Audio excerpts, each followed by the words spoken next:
అష్టసిద్ధులు వచ్చి కళ్యాణ మహోత్సవాలు సంసిద్ధమవుతాయి. స్వామి గారు కళ్యాణ మహోత్సవం ఉన్నప్పుడు వారు ఎప్పుడు ఎవరెవరికి ఏం ఆశీర్వదిస్తారో అని చెప్పి ఆ దేవతలందరూ కూడా వచ్చి ఇక్కడ ఆవాహన చేస్తున్నాం. వాళ్ళందరూ కూడా వెయిట్ చేస్తున్నాం. ఇప్పుడు స్వామి గారు అందరూ విధంగా దేవీభ్యాన కళ్యాణానికి వెయిట్ చేస్తున్నారు. నమస్కారం చేసుకోండి.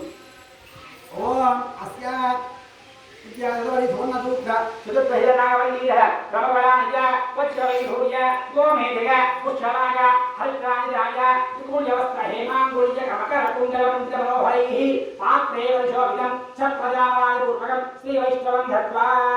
స్వామివారు వచ్చే వేదిక కళ్యాణం వేసేటప్పుగా ముందు మంగళవాద్యాలు, తర్వాత నృత్య అప్సరసులు, ఆ విధంగా ముందు బ్రహ్మదేవుడు నడుస్తూ ఉండగా సమస్త దేవతలందరూ నడుస్తూ ఉండగా ఆ తర్వాత రత్నాలు, వైద్యులు రకరకాలు అశ్వబలం, గజబలం, దేవిద్యమానంగా అన్ని కూడా వేం చేస్తుండగా స్వామివారి గరుడవాహనాలు స్వామివారు ఎక్కడో దేవతలు ఎక్కడో కూడా ఉన్నారట.